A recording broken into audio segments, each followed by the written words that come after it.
Hi guys, I hope this finds you well. Happy Friday. We are careering not just towards the holidays, but also to our Milestone 1 update. It's Milestone 1 of 2, ahead of TGE, which is scheduled for the end of January 2025, which actually isn't that far away whatsoever. So first things first, the release was due out on Tuesday the 17th. We are delaying it. You're not going to be, some of you, that surprised if you've been following along in some of the threads and discussions, because this is a very comprehensive update from a tech standpoint. So we are requesting and we're informing you that we need another 24 hours. So it's actually going to come out on Wednesday, the 18th of December. What's included in the release then? There are 9 key updates in this milestone. The first is crate renaming. Then we've got node versioning, we've got bootstrap caching, client-side support for the bootstrap caching, transaction data type, node peer get, which is the groundwork to the changes that will support RBS, which is range-based search, generic quoting, which paves the way for the changes we require for TGE. We've also got record proof support in nodes, which is groundwork that we need for future network confidence.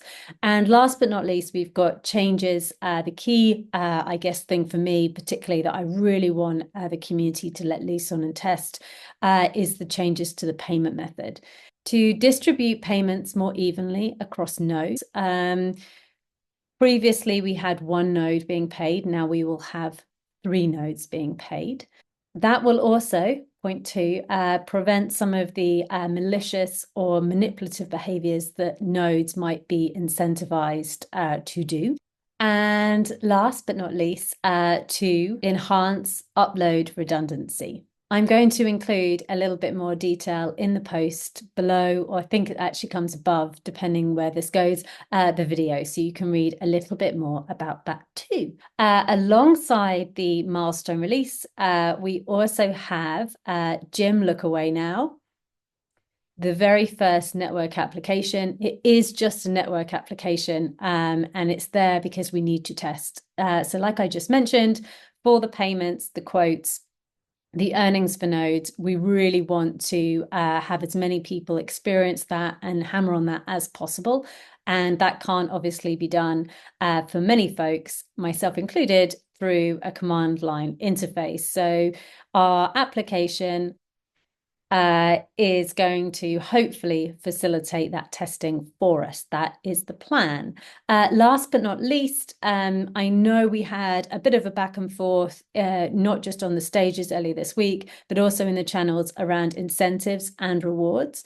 From the 17th, now 18th, for those that are running nodes, the hope is we're going to carry on with our uploaders. You will start to see an improvement and more stability across the payments for nodes based on the updates that we're making. But we will also, the people that are running nodes over the next 3 weeks, and we can obviously see that now on chain, which wallets are receiving, you will have access to an enhanced amount of incentive, that 1 million token that's on the side. 20% of that will be allocated purely for those people who have been running nodes. And we were going to give you further instructions when that incentive kicks off. The other 80% you will also be able to access. And the details of that will be released in the first week of January. But if you want to qualify for that, if you want to have 20% that people just coming in January will not be able to have access to in terms of rewards, then please do run your nodes, start testing, start uploading, start hosting. And as always, the team will be incredibly grateful. Enjoy your weekends, and I look forward to catching up with you on Wednesday. It should be a good day. Take care. Bye.